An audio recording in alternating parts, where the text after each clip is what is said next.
హల్లెలూయా, దేవునికి స్తోత్రం. Good morning. మరొక ప్రశస్తమైన పునరుద్ధానపు దినము, మన ప్రభువు సజీవుడని మరల మనం జ్ఞాపకం చేసినట్టుకు ప్రతి ఆదివారము ఆయనను ఆరాధించుకున్నట్టుకు దేవుని ఆలయాలకు వెళ్ళడానికి ఎంతో మనోహరమైన దినం ఈరోజు కదా. ఇంకా మత్తుగా ఉండకండి, లోక పనులు పెట్టుకోకండి, బయలుదేరదాం చర్చికి. ఒక చిన్న మాట ధ్యానిద్దాం. దయచేసి తలలు వంచండి. పరిశుద్ధుడా, నీకు వందనములయ్యా. ఈ నూతన సంవత్సరంలో ముందుకు సాగుతూ ఈ మార్చి నెలలో 2వ ఆదివారంలోనికి మమ్మల్ని రప్పించావు. ఈ సంవత్సరం అంతా నాయన ప్రతి వారము నీ ఆవరణలో కూడి రావడానికి, ఆరాధించుకోవడానికి సహాయం ఇచ్చేయి. మా ఉపవాస ప్రార్థనలు, ఆరాధనలు అనుదినము నీ గడప యొద్ద కనిపెట్టి నిన్ను ఆరాధించుకుని నీ వాక్యాన్ని ధ్యానించే అవకాశాలు మాకు ఇచ్చాం. వీటిని సద్వినియోగపరుచుకున్నట్టుకు సహాయం ఇచ్చేది. ఈరోజు మాతో మాట్లాడమని క్రీస్తు నామములో అడుగుచున్నాను తండ్రి, ఆమేన్. దేవుని స్తోత్రం. మీ మందిరాలు ఎన్ని గంటలకు ప్రారంభిస్తారో, ఒకవేళ మీరు ఆల్రెడీ బయలుదేరి ఉంటే మీరు మీకు అనుకూలమైన సమయంలో వినొచ్చు. దినవృత్తాంతాలు 2వ గ్రంథము 29వ అధ్యాయం. హిజ్కియా ఏలన ఆరంభించినప్పుడు 25 ఏండ్ల వాడై 29 సంవత్సరములు యెరూషలేమును ఏలెను. జస్ట్ 25 years అప్పుడు హిజ్కియా రాజు అయ్యాడు. ఎంత చిన్న వయసు అంటామో, అది అనుభవం లేని వయసు, మెచ్యూరిటీ లేనటువంటి వయసు, పరిపక్వత లేనటువంటి వయసు. సాధారణంగా 20-25 ఏళ్ళ యవనస్తులు మనం గమనించి చూస్తే వాళ్ళు లోక సంబంధమైన వాటి అందే వారి గమనాన్ని ఉంచుతారు. ఈ రోజుల్లో అయితే ఈ టెక్నాలజీ నేర్చుకోవడంలో, ఈ లోకంలో ఉన్న ఈ ఆడంబరాలను, ఈ ఫ్యాషన్స్ను ఫాలో చేయటం అనేది చూస్తూ ఉన్నాం. కానీ హిజ్కియా రాజు అయిన తరువాత బైబిల్లోనండి కొన్నిసార్లు తల్లి పేరు రాయబడింది. ఎందుకంటే తల్లిని పోలే బిడ్డ అన్నట్టు తల్లి ప్రభావం బిడ్డల మీద చాలా ఉంటుందండి. ఈయన తల్లి ఎవరు అనుకున్నారు? జకరియా కుమార్తె. ఆమె పేరు అబియా. ఆమె ఒక యాచక కుటుంబంలో నుంచి వచ్చిన ఆమె కనుక భక్తిలో పెంచింది కాబోలు, మందిరం యొక్క విలువలను చెప్పింది కాబోలు. అసలు మీ పిల్లలకి భక్తి నేర్పిస్తున్నారా? సండే స్కూల్కి పంపిస్తున్నారా? బిడ్డలకు వాక్యము నేర్పిస్తున్నారా? బైబిల్ కథలు చెప్తున్నారా? లోకం మారిపోతుందండి. పెరిగే కొలిది బిడ్డల అవిశ్వాసంలో బ్రష్లు అయిపోతున్నారు. వాక్యం వాళ్ళ హృదయంలో ఉంటే వారు ఎంతగా శోధించబడినా ఆ వాక్యం వారిని బలపరుస్తుంది. ఈ తల్లికి జోహార్లు చెప్పవచ్చు మనం. ఎందుకంటే హిజ్కియా ఒక యంగ్ మ్యాన్గా రాజ్యానికి వచ్చినప్పుడు ఏదో ఒక మూవీ హాల్స్ కట్టించాలి, లేకపోతే ప్లే గ్రౌండ్స్, స్టేడియంస్ కట్టి ఆటలు ఆడించాలి. ఎన్నో ఉన్నాయి యవనస్తుల కోరికలు ఈ రోజుల్లో కదా.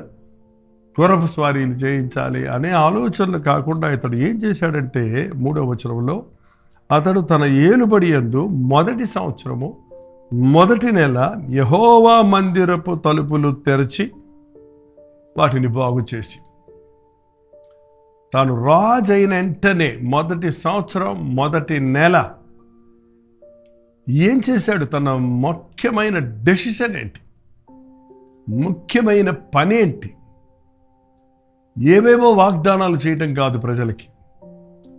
ముందు మన దేవుని మందిరం బాగు చేయాలి. దేవుడు మనకు తోడుంటే మనందరం బాగుంటాం. అప్పటికి మందిరం అంతా నిర్లక్ష్యం చేయబడింది, అలక్ష్యం చేయబడింది. మందిరము మూసివేయబడింది. మరి జీవనోపాధి లేక యాజకులు, లేవీయులు చెదిరిపోయారు. అటువంటి సమయంలో అతనికి ఆసక్తి వచ్చింది ఏంటంటే మందిరాన్ని బాగు చేయాలి. వెంటనే మొదటగా తను చేసిన నిర్ణయం మందిరాన్ని బాగు చేశాడు. సెయింట్ ఫ్రాన్సిస్ అనే ఒక భక్తుడి గురించి మీరు వినే ఉంటారు. అతడు ఒక వ్యాపారస్తుడు కుమారుడు. ఇష్టం వచ్చినట్టు ఆడంబరాల్లో జీవిస్తూ రకరకాల వస్త్రధారణలు చేస్తూ లోకంలో గుర్రం మీద ఇష్టం వచ్చినట్టు తిరుగుతూ ఉన్న సమయంలో వ్యాధిగ్రస్తుడైపోయాడు.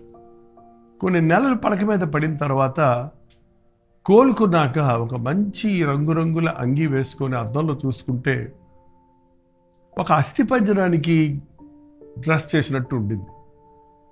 అప్పుడు అతనికి ఒక కనువిప్పు కలిగింది. వస్త్రాలు కాదు కదా, దేవుడిచ్చిన శరీరం ముఖ్యం కదా.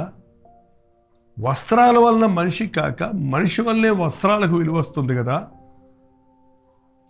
అందుకని వస్త్రాల గురించి చింతించకండి, మీ ప్రాణాల గురించి చింతించమని ప్రభు చెప్పాడని పరిశుద్ధాత్మ ద్వారా ఒప్పించబడి రక్షించబడి మారుమనసు పొందాడు. మారుమనసు పొందినంటే ప్రభు అతనితో తన స్వరం ద్వారా నా మందిరాలు పాడైపోతున్నాయి, బాగు చెయ్యి అన్న స్వరం వినబడిందట. ఎక్కడెక్కడ మందిరాలు కట్టడాలు పాడిపడిపోయి ఉన్నాయో, మందిరాలు మూసివేయబడి ఉన్నాయో వాటన్నిటినీ రెనోవేషన్ చేస్తూ వాళ్ళ నాన్న డబ్బులు తీసుకొచ్చి అప్పులు చేసి ఆ మందిరాల బిల్డింగ్స్ అన్నీ కట్టడం మొదలు పెడితే ప్రభు చెప్పాడంట, నా మందిరము అన్నప్పుడు మీరే నా మందిరము.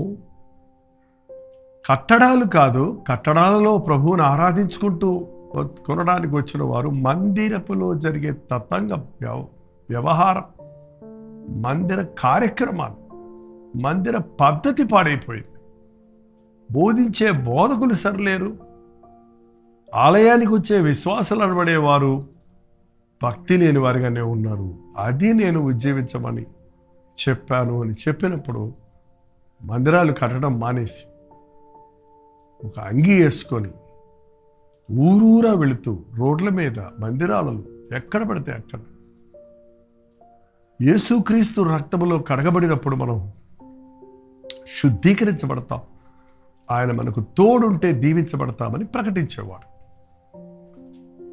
ఇక్కడ హిజ్కియా మందిరాన్ని బాగు చేస్తున్నప్పుడు మందిరపు తలుపులు తెరిపించాడు, మందిరాన్ని బాగు చేశాడు. కానీ మందిరంలో జరిగే కార్యక్రమాలు, ఇవాళ చాలామందికి మందిరాలు ఉన్నాయి, కొందరికి మందిరాలు లేక ఇదిగో ఫంక్షన్ హాల్స్లో, రెంటెడ్ హాల్స్లో మీటింగ్లు జరిపించుకోవాల్సి వస్తుంది. కొందరు చక్కటి ఆలయాలు ఉన్నాయి. మరి ఆలయాలను ఎలా ఉపయోగిస్తున్నాం? ఆలయం అంటే అందరూ వచ్చిపోయే ఒక సత్రం లాంటిది కాదు కదా. అందరూ మాట్లాడుకొని సంతోషంగా ఆడుకొని పాడుకునేటువంటి క్లబ్ లాగా ఒక గ్యాదరింగ్ లాంటిది కాదు కదా.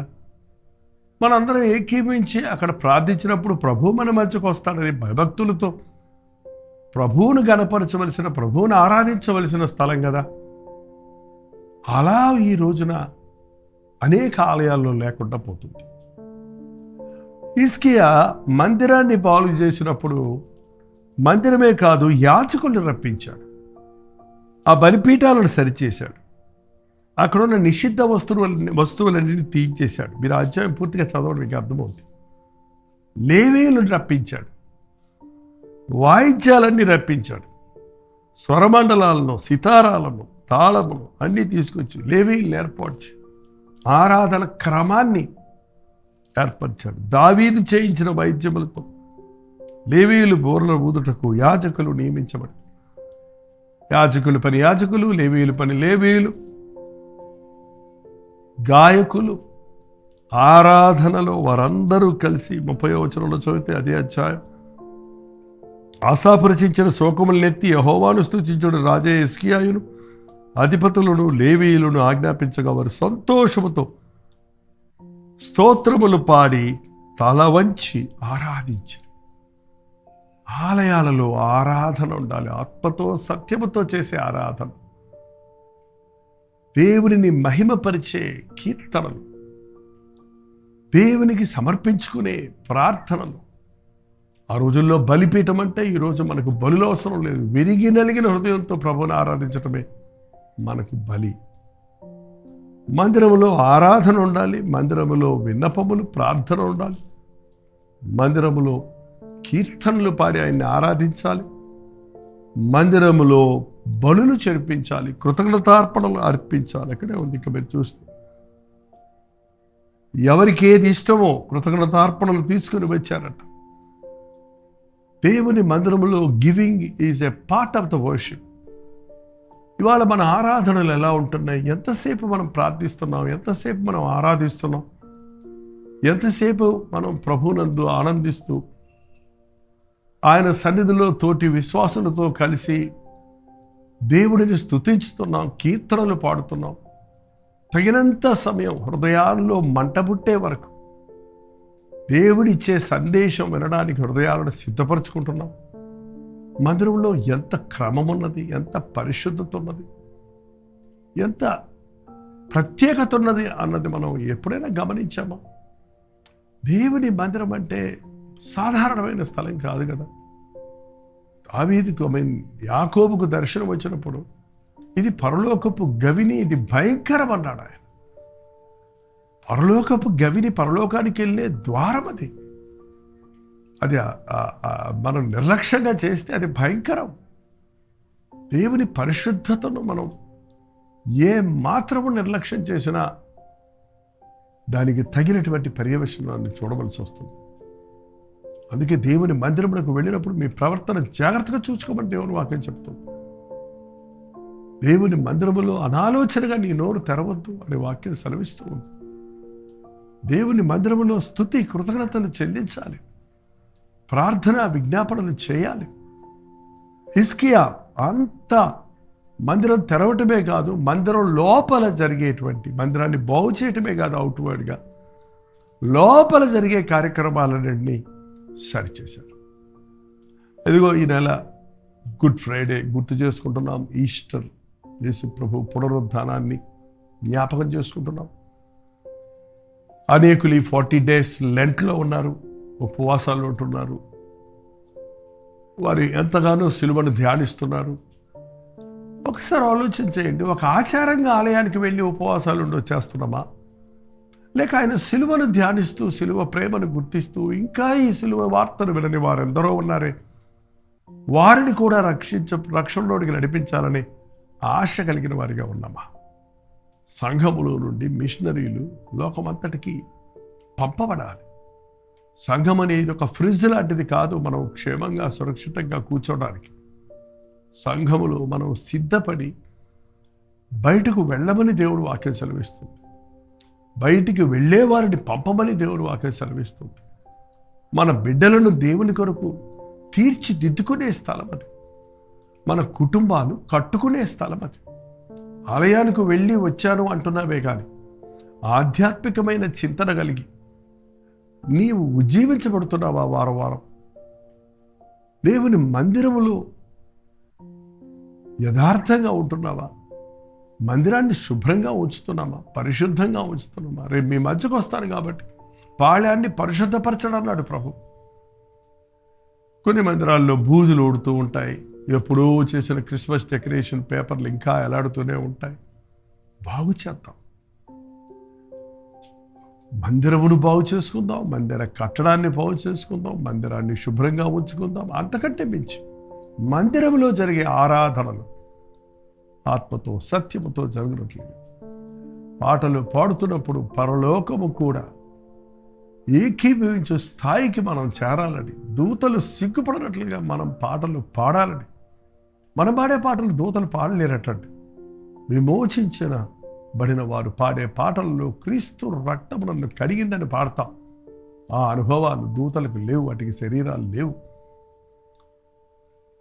కాబట్టి పరలోకపు ఆరాధన కంటే ఎక్కడ 2-3 ఆయన నామంలో చేరి ఆరాధిస్తుంటాడో అక్కడ మన ప్రభు మన యందు ఆనందిస్తాడు.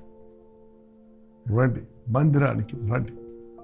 ఇంకొక మాట చేస్తూ ప్రార్థన చేస్తే 20వ వచనం. అప్పుడు రాజైన హిజ్కియా పెందలకడి లేచి పట్టణపు అధికారులను సమకూర్చుకొని యెహోవా మందిరమునకు పోయాడు. పెందలకడి లేచి అధికారులను, పెద్దలను అందరినీ సిద్ధపరుచుకొని ఎక్కడికి వెళ్ళాడు? దేవాలయానికి వెళ్ళాడు. ఆదివారం పెద్దలకడి ఏంటండి? 7 గంటలు అయిపోయింది, 7:30 అయిపోతుంది. లేచారా? మందిరానికి వెళ్ళడానికి సిద్ధపడుతున్నారా? మందిరంలో 12 గంటల సర్వీస్కో, 2 గంటల సర్వీస్కో, ఈవినింగ్ సర్వీస్కో అటెండ్ అవుతూ మార్నింగ్ అంతా వేస్ట్ చేసుకుంటున్నారా? ప్రభువును వేకువనే వెతకటం, ప్రభు దినమంతా దేవుని సన్నిధిలో గడపటం, మనకెంతో శ్రేష్టం. ప్రార్థన. పరిశుద్ధుడ, ప్రేమగల తండ్రి, మందిరములను ప్రేమించుటకు, మందిరములో నీ సన్నిధిని అనుభవించుటకు ప్రతి ఆదివారం నాయన మాకు ఆత్రుత దయచేయ్యా.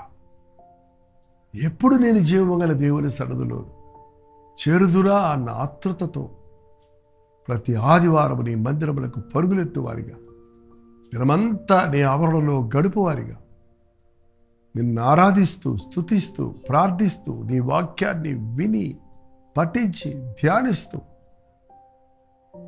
ఆ బ్రతుకులలో నూరంతల దీవెన పొందుటకు, వారమంతటికీ కావలసిన ఆధ్యాత్మిక శక్తిని పుంజుకున్నటకు సహాయం చేయండి.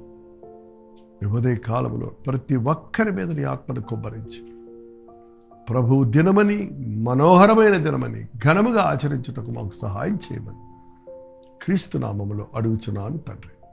ఆమేన్.